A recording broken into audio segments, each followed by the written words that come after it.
Hello students, चलिए start करते हैं अपने नेक्स्ट क्वेश्चन नंबर 33 से, जो कि retirement of partner chapter number 6 TS Grewal से लिया गया है। तो इस क्वेश्चन में बेटा, Ashok, Bhaskar and Chaman are partners in a firm sharing profit and losses as Ashok 1/3, Bhaskar 1/2 and Chaman 1/6 respectively. The balance sheet of the firm as at 31st March 2021 was. अब यहाँ पर ये जो बैलेंस शीट दे रखी है, आपको इसमें से क्या ध्यान रखना है बेटा? आपको उन सभी कंपोनेंट्स को ध्यान रखना है जो कि पार्टनर्स के प्रॉफिट में से निकाले गए हैं। जैसे कि यहाँ पर एक तो आपको जनरल रिजर्व मालूम ही अच्छे से कि जनरल रिजर्व आ गया यहाँ पर। सेकंड, अगर आप यहाँ पर देखेंगे तो ये एक एडवर्टीजमेंट सस्पेंस अकाउंट दे रखा बेटा। ये एक फिक्टिशियस एसेट होता है जो कि कभी भी हम लोग बुक्स में रखना पसंद नहीं करते। तो इस तरह की कंडीशंस में जब हमारा एडमिशन हो, रिटायरमेंट हो, डेथ हो, change in profit sharing ratio हो, या कभी भी रिकंस्टिट्यूशन ऑफ फर्म हो रहा हो, तो हमें इस तरह के एसेट्स को राइट ऑफ करना चाहिए। ये जो फिक्टिशियस एसेट, इसको राइट ऑफ करने के लिए आपको इनके पार्टनर के कैपिटल अकाउंट को डेबिट करना पड़ेगा। तो ये एक हमें ध्यान में रखना पड़ेगा। आगे देखते हैं क्या क्या टर्म्स बोली गई हैं। Chaman retired on 1 April subject to the following adjustment. तो देखिए एडजस्टमेंट्स क्या क्या हैं। सबसे पहले, goodwill of the firm be valued at 2,40,000.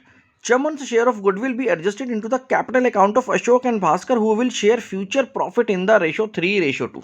तो यहाँ पर जो गुडविल की वैल्यू है 2,40,000 रुपये है, और जो बाकी के रिमेनिंग पार्टनर बच जाएंगे उनका जो प्रॉफिट शेयरिंग रेशो होगा, यानी अशोक और भास्कर का, वो 3:2 होगा। तो अकॉर्डिंगली अब हमें इसका ट्रीटमेंट करना होगा। प्लांट एंड मशीनरी भी reduced by 10% and furniture bye 5%। यहाँ पर आपका रिवैल्यूएशन का काम आ जाएगा। स्टॉक को इंक्रीज करना है 15% से और बिल्डिंग को 10% से। इसी के साथ साथ एक डाउटफुल डेटर्स का प्रोविजन भी बनाना होगा, जो कि 20,000 रुपये का हो जाएगा। अगर एग्जिस्टिंग कुछ है तो उसको बढ़ा करके हमें 20,000 रुपये करना है। तो इसके साथ साथ हमें ये बोला गया कि आप यहाँ पर क्या दिखाना है। अब इन सबको करने के लिए आपसे मांगा गया है कि एक रिवैल्यूएशन अकाउंट बनाएं, कैपिटल अकाउंट बनाना है चमन का, और बैलेंस शीट बनानी है फर्म की आफ्टर चमन से रिटायरमेंट। चलिए, तो बेटा इसमें सबसे पहले हम क्या करेंगे, हम पहले यहाँ पे जो वर्किंग्स करनी है ना, छोटी छोटी सी, जैसे वर्किंग किस किस की है। देखिए, एक तो आपको गुडविल की वर्किंग करनी है, आपको ये जनरल रिजर्व को डिस्ट्रीब्यूट करना है, साथ साथ आपको ये जो एडवर्टीजमेंट सस्पेंस अकाउंट है इसको डिस्ट्रीब्यूट करना है। तो पहले हम इनकी वर्किंग कर लेते हैं और उसके बाद फिर हम लोग इनके लेजर्स के साथ काम शुरू करेंगे। तो सबसे पहले अगर मैं वर्किंग की बात करूं तो यहां पर हम लोग बात करने वाले हैं वर्किंग नोट में अपने ट्रीटमेंट ऑफ गुडविल की। यहां पर हम लोग ट्रीटमेंट ऑफ गुडविल की बात करने वाले हैं बेटा। अब देखिए, ट्रीटमेंट ऑफ गुडविल में आपको अच्छे से मालूम है कि सबसे पहले हमें गेनिंग रेशो को निकालना पड़ता है। तो गेनिंग रेशोस को हम लोग यहां पर कैलकुलेट कर लेते हैं ऑफ अशोक एंड भास्कर। देखते हैं बेटा किस तरह से हमारा ये गेनिंग रेशियो निकल कर के आने वाला है। तो यहाँ पर अगर मैं पहले अशोक के गेन की बात करूँ तो अशोक का जो गेन होगा बेटा, वो इसका जो न्यू प्रॉफिट शेयरिंग रेशियो है वो है 3/5, जो कि हमारे को एडजस्टमेंट में दे रखा है गुडविल वाली, और उसमें से माइनस कर दूंगा अगर मैं इसके ओल्ड रेशियो को, तो ओल्ड रेशियो था हमारा इसका 2/6। अब ये 2/6 कैसे आया? देखिए, यहाँ पर ये जो हमारे पास प्रॉफिट शेयरिंग रेशियो दे रखा है, वो दे रखा है 1/3, 1/2 और 1/6। तो यहाँ पे जो डिनोमिनेटर्स हैं वो इक्वल नहीं है, तो मुझे पहले इसको इक्वल करना पड़ेगा। अगर मुझे इन तीनों को इक्वल करना है तो यहाँ पर जो सबसे बड़ा है 6, वो तीनों तरफ होना चाहिए। तो 1/3 को मैं किस नंबर से मल्टीप्लाई करूं कि वो नीचे 6 आ जाए? तो मुझे 3 को 2 से अगर मैं मल्टीप्लाई करूंगा तो नीचे 6 आ जाएगा। तो इसलिए मुझे 2 को मल्टीप्लाई करना पड़ेगा नीचे भी और ऊपर भी। तो यहाँ पर 2/6 हो जाएगा। इसी तरह से भास्कर को भी हमें यही करना पड़ेगा। तो यहाँ पर 6 लाने के लिए मुझे इसको 3 से मल्टीप्लाई करना पड़ेगा, यानी 3 से ऊपर और 3 से नीचे, यानी 3/6 हो जाएगा इसका। तो इसी तरह से हम लोग इसके ओल्ड रेशो को पढ़ेंगे यहाँ पर। तो यहाँ पर 2/6 हमने अशोक का रेशो कर दिया है, और इससे हमारे पास निकल करके आ गया इनका गेन बेटा। तो जब मैं कैलकुलेट करूंगा तो यहां पर जो अशोक का गेन आ रहा है वो आ रहा है 8/30 का। तो ये तो हो गया अशोक की बात। इसी तरह से हम लोग देख लेते हैं भास्कर का कितना गेन है बेटा। भास्कर के गेन की बात कर लेते हैं। अब जो भास्कर का न्यू रेशो है 2/5, जबकि इसका जो न्यू रेशो है वो 3/6 हो जाएगा, नीचे डिनोमिनेटर्स को 6 करते समय। अब इसका अगर आप कैलकुलेट करेंगे तो ये 30 आ गया, और यहां पर आ गया बच्चे -3। -3/30, यानी यहाँ पर भास्कर को भी सैक्रिफाइस करना पड़ रहा है, यहाँ पर भास्कर को भी सैक्रिफाइस करना पड़ रहा है। तो ये तो हो गया हमारा गेनिंग रेशियो का काम। चलिए यहाँ पर हम लोगों ने गेनिंग रेशियो तो निकाल लिया और हमें पता चल गया कि एक पार्टनर यहाँ पर सेक्रीफाइस भी करना है। तो अब हमें ये भी देखना है कि गुडविल का ट्रीटमेंट अब कैसे होगा। तो सबसे पहले देखते हैं कि फर्म की गुडविल है कितनी।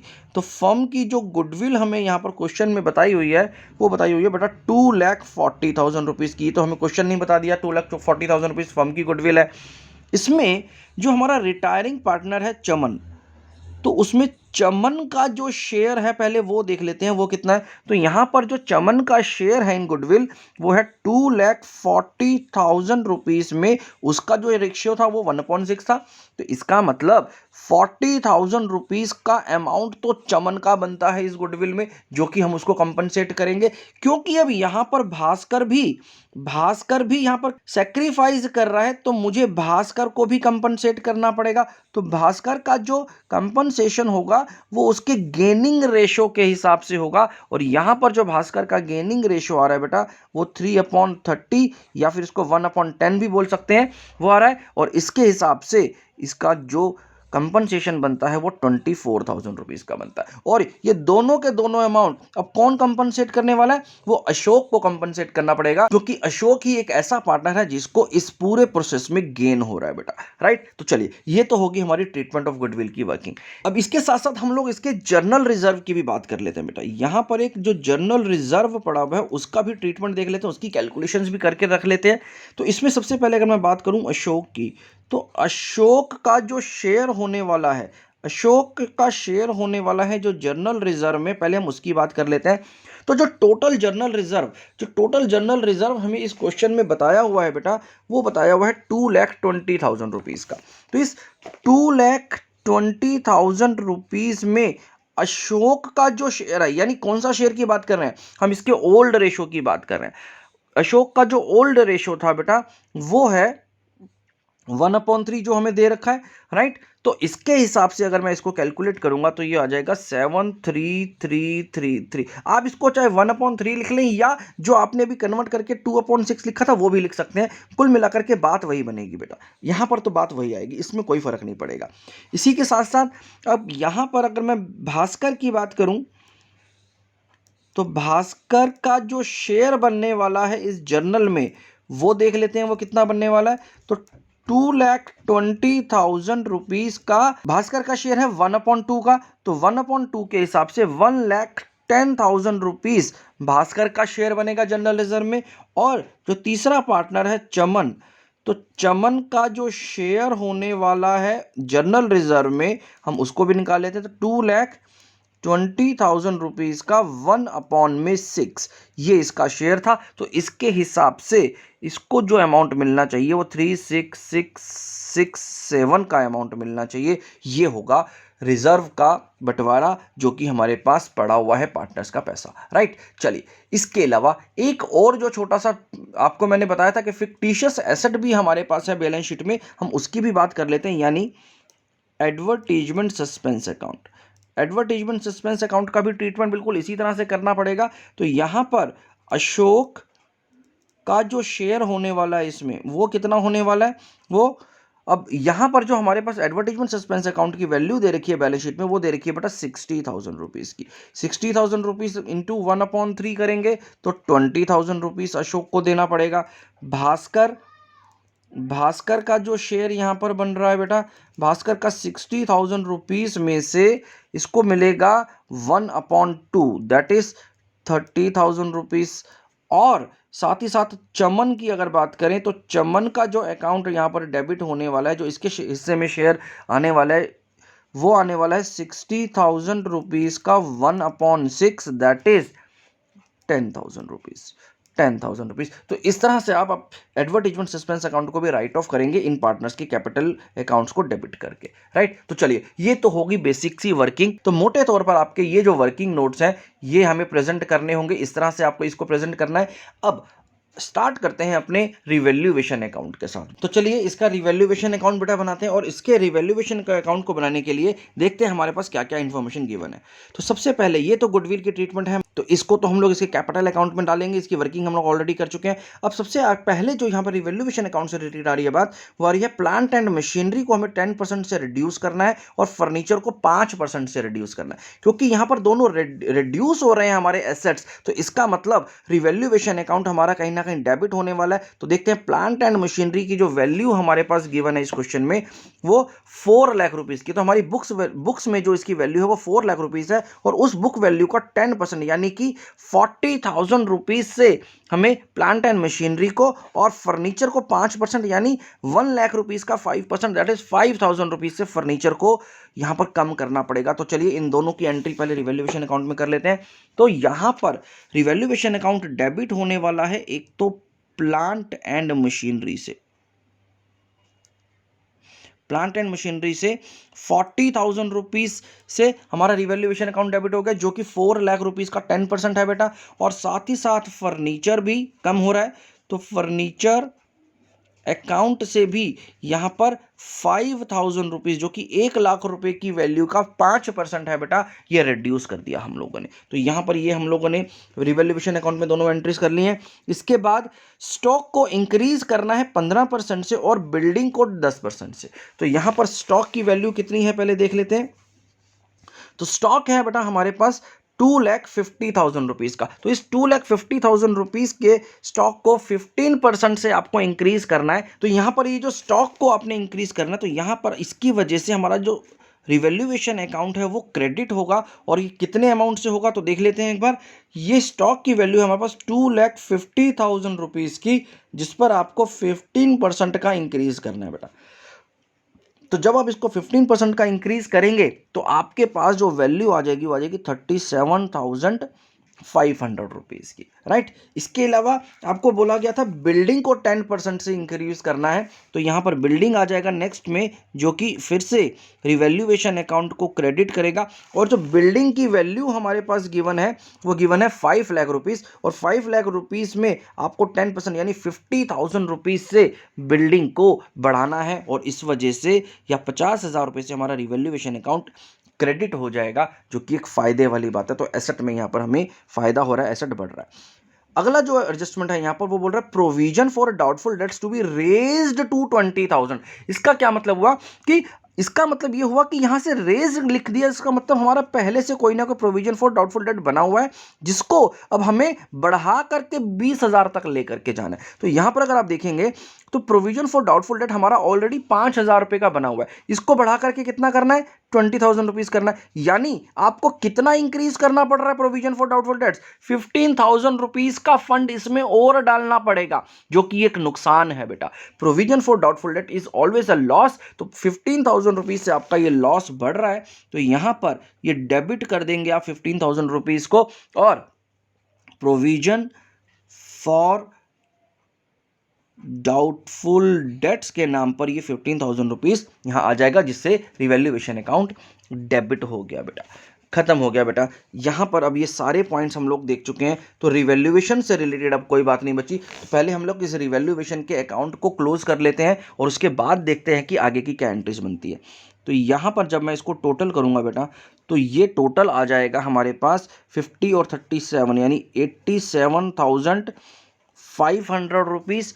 तो यहाँ पर भी 87,500 रुपीज़, 87,500 माइनस कर देंगे इसमें से 40 एंड 20 60,000 रुपीज़ को। तो 60,000 रुपीज़ अगर मैं इसमें से लेस करता हूँ तो ये अमाउंट बन गया 27,500 रुपीज़ का, राइट। तो ये क्या है बेटा हमारे पास, क्योंकि हमारे नुकसान कम हुए हैं, फ़ायदे ज़्यादा हुए हैं, तो ये हमारा रिवैल्यूएशन का गेन हो गया बेटा, ये रिवैल्यूएशन का गेन हो गया। और जब भी कोई गेन या लॉस होता है रिवैल्यूएशन में, वो हमारे पार्टनर्स में बढ़ जाता है। तो यहाँ पे हमारे 3 पार्टनर हैं, अशोक, भास्कर और चमन। इन तीनों को यहाँ पर गेन का हिस्सा मिल जाएगा इनके प्रॉफिट शेयरिंग रेशियो में, जो एग्जिस्टिंग प्रॉफिट शेयरिंग रेशियो है इनका, पहले से जो इनका प्रॉफिट शेयरिंग रेशियो चल रहा है। तो उसके हिसाब से ये 27,500 का 1/3 तो अशोक को मिल जाएगा, 27,500 का 1/2 भास्कर को, और 27,500 का 1/6 चमन के हिस्से में आएगा। तो इसका मतलब 9167 रुपीस अशोक को, बी को यानी भास्कर को 13,750 रुपीस और चमन को 4,583 रुपीस का शेयर इस रिवैल्यूएशन के गेन में मिलना है बेटा, जो कि इनके अकाउंट में चला जाएगा। राइट, तो ये तो हो गया हमारा रिवैल्यूएशन अकाउंट। इसके बाद अब हमें क्या करना है, इसके बाद अब आपको एक कैपिटल अकाउंट बनाने के लिए बोला है। देखिए यहाँ पर क्वेश्चन में देखते हैं एक बार। इसके बाद आपको बोला कैपिटल अकाउंट ऑफ चमन हमें यहाँ पर बनाना है। तो सिर्फ चमन के अकाउंट की बात करी तो हम एक ही अकाउंट बनाते हैं यहाँ पर। तो यहाँ पर अब हम लोग चमन के कैपिटल अकाउंट की बात कर रहे हैं और चमन के कैपिटल अकाउंट के लिए सबसे पहले देखते हैं कि इसका बैलेंस कितना था। तो चमन का जो बैलेंस दे रखा है बेटा पहले से, वो 2,50,000 रुपीज़ का दे रखा है। तो सबसे पहले हम इसका बैलेंस लेकर के आएंगे। तो यहाँ पर मैंने लिख दिया बैलेंस ब्रॉट डाउन, जो कि था 2,50,000 रुपीज़। अब हमें क्या करना है, अब हमें बिल्कुल वैसे ही करना है जैसे कि हम लोग नॉर्मली कैपिटल अकाउंट को बनाते हैं, क्योंकि यहाँ पर सिर्फ एक चमन का अकाउंट है। तो हमें क्या करना है, जितना जितना अमाउंट आपने चमन के कैपिटल अकाउंट में डेबिट या क्रेडिट करना होगा वो सारी चीजें अब यहाँ पर आ जाएंगी। तो सबसे पहले यहाँ पर देखें तो ये रिवैल्यूएशन का जो गेन हुआ था उससे चमन के अकाउंट में 4,583 रुपीज आए थे बेटा। तो यहाँ पर हमारे पास ये क्रेडिट हो गया। तो ये आ गया हमारे पास रिवैल्यूएशन अकाउंट से। तो रिवैल्यूएशन अकाउंट से चमन के अकाउंट में क्रेडिट हुए हैं 4,583 रुपीज़। पहली बात तो ये हो गई। इसके अलावा हमने यहाँ पर कुछ वर्किंग करी है बेटा। यहाँ देखें, यहाँ पर हमने कुछ वर्किंग करी है जिसमें हमने यहाँ पर ट्रीटमेंट ऑफ गुडविल किया था, जिससे चमन के अकाउंट में 40,000 रुपीज़ आना था बेटा। चमन के अकाउंट में 40,000 रुपीज़ आना था और वो 40,000 रुपीज़ किसने देना है इसको, वो देना है अशोक ने। राइट, सिर्फ अशोक गेनिंग पार्टनर है। तो अशोक ने चमन को 40,000 रुपीज़ का अमाउंट पे करना है। तो बस अब हम लोग पहले उसको लिख लेते हैं। तो यहाँ से इसको मिल गया है बेटा अशोक के कैपिटल अकाउंट से 40,000 रुपीज़। ये तो आ गया इसके पास गुडविल का पैसा। ठीक है, तो ये गुडविल का आ गया। आप चाहें तो इसके साथ ब्रैकेट में लिख सकते हैं कि इसको गुडविल का कंपनसेशन मिला है। इसके बाद अगला जो हमने यहाँ पर ये बनाया था, इसमें चमन के कैपिटल अकाउंट में क्रेडिट होने हैं 36,667 जर्नल रिजर्व के नाम पर। तो यहाँ पर भी हम लोग एक बार फिर से इसके अकाउंट को क्रेडिट कर देते हैं। किसके नाम से बेटा, जर्नल रिजर्व के नाम से, जिसमें 36,667 रुपीज़ इसके अकाउंट में क्रेडिट हो गए। एक और वर्किंग जो हम लोगों ने करी थी वो एडवर्टाइजमेंट सस्पेंस अकाउंट की थी। लेकिन एडवर्टाइजमेंट सस्पेंस अकाउंट का मतलब क्या होता है कि फिक्टिशियस एसेट है और इसको हम लोग राइट ऑफ करते हैं। तो पार्टनर्स की कैपिटल अकाउंट डेबिट होते हैं बेटा। तो इसका मतलब यहाँ पर चमन का जो कैपिटल अकाउंट है वो 10,000 रुपीज़ से डेबिट हो जाएगा। तो यहाँ पर 10,000 रुपीज़ से ये अकाउंट डेबिट हो रहा है और किस नाम पर हो रहा है, एडवर्टीजमेंट सस्पेंस अकाउंट के। तो एडवर्टीजमेंट सस्पेंस अकाउंट से इसका अकाउंट यहाँ पर डेबिट हो जाएगा। बस बेटा, इसके अलावा अब हमारे पास और कुछ भी नहीं है इस क्वेश्चन में जो कि हमें देखना हो, क्योंकि हम लोग सब चीज़ें यहाँ पर कंसीडर कर चुके हैं और जो भी बैलेंस शीट में जो आइटम्स आ रही थी जो इनके बीच में डिस्ट्रीब्यूट होनी थी वो भी हम लोग देख चुके हैं। तो यहाँ पर चमन का अकाउंट तो हमारा फाइनल हो चुका है। बस अब हम इसको एक बार टोटल कर देते हैं और टोटल कर करके देखते हैं कि क्या बैलेंस बच रहा है इसके अकाउंट में। तो इसको जब मैं टोटल करूँगा बेटा तो इसका टोटल आ रहा है 3,31,250 रुपीज़ का। इसी तरह से यहाँ पर जब आप 3,31,250 रुपीज़ में से 10,000 रुपीज़ को लेस करेंगे तो इसका जो बैलेंस आ गया वो आ गया 3,21,250 रुपीज़ का। बस अब ये जो एक कैपिटल का बैलेंस बच गया बेटा, क्योंकि ये ऐसे पार्टनर का बैलेंस है जो कि अब रिटायर हो रहा है, तो मुझे इस कैपिटल अकाउंट को तो बंद करना है। तो इस वजह से मैं इस अमाउंट को शिफ्ट कर दूंगा चमन के लोन अकाउंट में। तो चमन्स लोन अकाउंट में मैंने इस बैलेंस को शिफ्ट करके इस कैपिटल अकाउंट के बैलेंस को खत्म कर दिया। यानी ये कैपिटल अकाउंट अब इसका बंद हो गया और जो भी ये बैलेंस इसका बचता था ये सारी एडजस्टमेंट्स करने के बाद वो इसके लोन अकाउंट में अब मैंने शिफ्ट कर दिया बेटा। तो ये दो काम हम लोग कर चुके हैं जो कि हमसे क्वेश्चन ने मांगे थे। इसके अलावा अब हमसे क्वेश्चन बोल रहा है कि चमन के बाद जो बैलेंस शीट बननी है कंपनी की, आप उसको भी बनाए। तो फर्म की जो बैलेंस शीट बनेगी, चलिए उसको भी हम एक बार जल्दी से बना लेते हैं यहाँ पर। तो चलिए, अब बैलेंस शीट में आपको क्या करना होता है बेटा, जो भी हमारे पास पहले से एग्जिस्टिंग बैलेंस शीट है, आपको इसी को ही अपडेट करना है और जितनी भी यहाँ पर एडजस्टमेंट थी, इन सबको यहाँ पर इनकॉर्पोरेट कर देना है। तो सबसे पहले लायबिलिटी साइड से शुरू करते हैं, जहाँ पर हमारे पास कैपिटल अकाउंट्स की बात बोली गई है। तो सबसे पहले हम लोग यहाँ पर लिख लेते हैं कैपिटल अकाउंट्स। अब देखिए कैपिटल अकाउंट्स में, क्योंकि यहां पर अभी तक जो 3 पार्टनर्स थे उसमें से चमन का तो कैपिटल अकाउंट अभी अभी आपने क्लोज कर दिया, तो अभी तो कैपिटल अकाउंट बचा ही नहीं इसका। तो अब हमारे पास 2 ही पार्टनर बच गए, अशोक और भास्कर। तो हमें यहां पर अशोक और भास्कर के कैपिटल अकाउंट के बैलेंस को लेकर के आना है, इन दोनों के कैपिटल बैलेंसेस को लेकर के आना। तो अब हमें सबसे पहले क्या करना पड़ेगा, हमें सबसे पहले इनके कैपिटल के बैलेंसेस को कैलकुलेट करना पड़ेगा। अब इसका कैलकुलेशन कैसे होगा, चलिए अब जरा उसके ऊपर डिस्कशन करते हैं। यहां पर ये जितनी भी हम लोगों ने एडजस्टमेंट करी हैं बेटा, इन एडजस्टमेंट के बीच में कहीं ना कहीं हर एक पार्टनर को कुछ ना कुछ मिला है या कुछ ना कुछ उसको देना पड़ा है, राइट। तो बस उसी के बेसिस पर अब हम लोग इनके कैपिटल अकाउंट के बैलेंसेस को जानेंगे। अब आपके पास 2 ऑप्शन है, या तो आप वर्किंग नोट के रूप में अशोक और भास्कर का कैपिटल अकाउंट बना लें, या फिर एक सिंपल सा एक छोटा सा वर्किंग करके अलग से देख लें, जिसमें आप छोटा सा कैलकुलेशन कर लेंगे। तो चलिए हम वैसा ही करके देखते हैं। अब हमें सबसे पहले ये देखना है कि जो अशोक है बेटा, अशोक का ओपनिंग कैपिटल बैलेंस यहां पर कितना दे रखा है हमारे पास। तो अशोक का जो बैलेंस दे रखा है वो 3 लाख रुपीस है, जबकि भास्कर का बैलेंस 4 लाख रुपए का है। तो चलिए दोनों को लिख लेते हैं साथ साथ में। तो ये हो गया भास्कर का, अशोक का 3 लाख रुपीस और 4 लाख रुपीस है भास्कर का कैपिटल का बैलेंस। अब इसमें क्या ऐड हुआ और क्या हटा, सबसे पहले बात करते हैं। जो जो चीजें इनके कैपिटल अकाउंट में क्रेडिट हुई हैं बेटा, हम पहले उनको लेकर के आते हैं। तो चलो यहां से देखते हैं।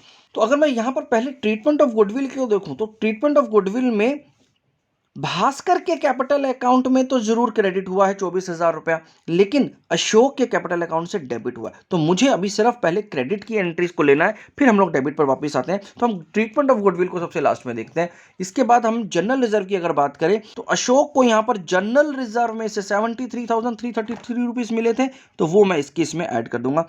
तो 73,333 रुपीज अशोक को मिला था उसके जनरल रिजर्व का हिस्सा, राइट। इसके अलावा क्रेडिट वाली आइटम नहीं है बेटा ये भी, तो हम पहले सिर्फ क्रेडिट वाली आइटम्स को देख लेते हैं।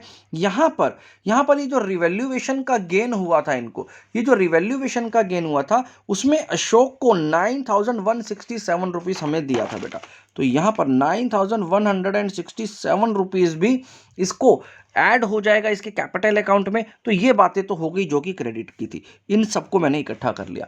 इसमें से मुझे माइनस क्या करना है, जो जो आइटम्स इसके डेबिट के हैं बेटा। तो चलिए अब डेबिट वाली बात करते हैं। यहां पर अशोक के अकाउंट को हमने डेबिट किया है जितना भी कंपनसेशन इसने गुडविल का दिया था, और किस किस को दिया था, 40,000 रुपीज तो चमन को दिया था और 24,000 रुपीज भास्कर को दिया था। तो चलो दोनों को ही लिख लेते हैं। तो 40,000 रुपीज जो इसने चमन को कंपनसेट किया गुडविल का, और 24,000 रुपीज भास्कर को कंपनसेट किया गुडविल का, ये दोनों अमाउंट इसके कैपिटल अकाउंट में डेबिट हुए थे बेटा। इसके अलावा एडवर्टीजमेंट सस्पेंस अकाउंट के नाम पर 20,000 रुपीज और भी डेबिट हुए थे। तो यहां पर ये 20,000 रुपीज का डेबिट एडवर्टीजमेंट सस्पेंस अकाउंट का हो गया था। बस इसके अलावा और कोई ऐसी आइटम नहीं है जहां पर हमने अशोक के अकाउंट को डेबिट किया हो बेटा। तो खत्म हो गया ये काम। अब अगर मैं इसको सॉल्व करूंगा, तो यहां पर ये क्रेडिट में से जब मैं डेबिट को माइनस करूंगा, तो इसका मेरे पास बैलेंस आ जाएगा। जो बैलेंस आ रहा है बेटा, वो आ रहा है 2,98,500 रुपीज। 2,98,500 रुपीज का यहां पर मेरे पास बैलेंस आ गया अशोक का, राइट। इसी तरह से भास्कर का भी कैलकुलेट कर लेते हैं। भास्कर का जो ओपनिंग बैलेंस था 4 लाख रुपीज था। इसमें भास्कर को एक तो गुडविल का अमाउंट मिला था 24,000 रुपीज का, तो ये हम लोग ऐड कर देते हैं। ये 24,000 रुपीज भास्कर को गुडविल में कंपनसेशन के रूप में मिले थे। साथ ही साथ उसको जनरल रिजर्व में 1,10,000 रुपीज का अमाउंट मिला था। तो ये 1,10,000 रुपीज भास्कर के कैपिटल अकाउंट में क्रेडिट हुए थे बेटा। तो ये भी हम लोगों ने यहां पर नोट कर लिया। और क्या मिला था इसको, और देखते हैं क्या मिला था। एडवर्टीजमेंट सस्पेंस अकाउंट तो खैर डेबिट की एंट्री होती है। अब रिवैल्यूएशन अकाउंट में भास्कर को 13,750 रुपीज़ मिले थे, तो 13,750 रुपीज़ भी यहाँ पर इसको मिले थे। तो बस भास्कर को इतना ही सब हम लोगों ने क्रेडिट किया था। अब बात करते हैं इसके डेबिट की। अगर आप इसके डेबिट को देखेंगे तो यहाँ पर इसको भास्कर को 30,000 रुपीज़ का डेबिट हुआ था एडवर्टीजमेंट सस्पेंस अकाउंट के रूप में। तो ये हो गया इसका 30,000 रुपीज़ यहाँ से माइनस, बस बच्चे और कुछ भी नहीं है जो कि भास्कर के कैपिटल अकाउंट में डेबिट हुआ हो। तो ख़त्म हो गई ये बात। तो अब यहाँ पर इसका भी हमारे पास बैलेंस आ जाएगा। तो भास्कर का जो यहाँ पर बैलेंस निकल करके आ रहा है बेटा, इन सबको ऐड करके इसमें से 30,000 रुपीज़ अगर मैं माइनस करता हूँ तो यहाँ आ जाएगा 5,17,750 रुपीज़। 5,17,750 रुपीज़ का भास्कर का कैपिटल का बैलेंस आ जाएगा। बस अब आपने इनके कैपिटल के बैलेंसेस को यहां पर निकाल लिया। आप चाहें तो इसको कैपिटल अकाउंट बना करके भी निकाल सकते थे बेटा, राइट। और जो कि हमारे वर्किंग नोट में ही शो होगा, ध्यान रखना, क्योंकि क्वेश्चन ने आपसे कैपिटल अकाउंट नहीं मांगे थे। तो चलिए, अब अशोक का जो बैलेंस है वो है 2,98,500 का, जबकि भास्कर का जो बैलेंस है वो है 5,17,750 रुपीज़ बेटा, राइट। तो ये हम लोगों ने इनके कैपिटल के अमाउंट लिख ली। अब जब मैं इनको टोटल करूंगा तो इनका जो टोटल आ रहा है वो आ रहा है 8,16,250 रुपीज़। तो सबसे पहले तो हमने बैलेंस शीट में इनके कैपिटल की इंफॉर्मेशन यहाँ पर डाल दी है। आगे देखते हैं हमारे पास क्या गिवन है। इसके बाद हमारे पास जनरल रिजर्व गिवन है, जो कि हम लोग ऑलरेडी डिस्ट्रीब्यूट कर चुके हैं, खत्म हो गया है। सन्ड्री क्रेडिटर्स हैं 2,50,000 रुपीज़ के, जिसमें कोई चेंज नहीं हुआ है। तो यहाँ पर सन्ड्री क्रेडिटर्स को हम लोग ले लेंगे एज इट इज, इसमें कोई चेंज नहीं है। तो सन्ड्री क्रेडिटर्स हैं हमारे पास 2,50,000 रुपीज़ के, तो ये 2,50,000 रुपीज़ हमारा लाइबिलिटी साइड में आ जाएगा। इसके बाद है हमारे पास लोन पेबल है एक 1,50,000 रुपीज़ का, तो यहाँ पर आ गया लोन पेबल जो पहले से हमारे पास एक लोन चल रहा था उसकी वैल्यू है 1,50,000। अब इसके अलावा एक और लोन आपके ऊपर चढ़ गया है बेटा। वो लोन कौन सा चढ़ा है? वो लोन चढ़ा है आपके ऊपर यहाँ पर ये जो चमन का लोन है, चमन का लोन अकाउंट आ गया है आपके पास, जो कि 3,21,250 रुपीज़ का है। तो 3,21,250 रुपीज़ अब आपको चमन के लोन के अकाउंट में भी बैलेंस शीट में डालना पड़ेगा। तो चमन लोन, तो चमन का जो लोन है वो 3,21,250, जो कि हमारी बैलेंस शीट की लायबिलिटी साइड में अब ऐड हो जाएगा, राइट। तो बस यहाँ पर हम लोगों ने ये सारी बातें समझ ली हैं। इसके बाद हम बात करते हैं इनके एसेट्स की।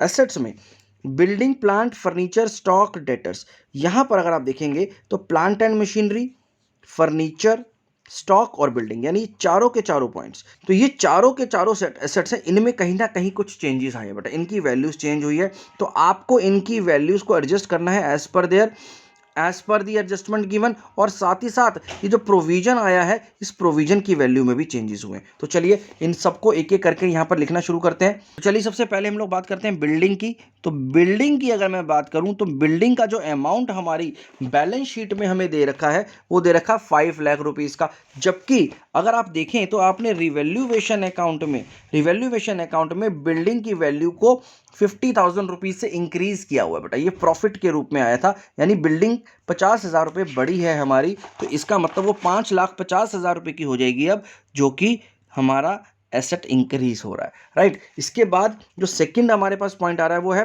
प्लांट एंड मशीनरी, जो कि 4 लाख रुपीज़ की वैल्यू है। तो चलिए पहले लिख लेते हैं इसको, प्लांट एंड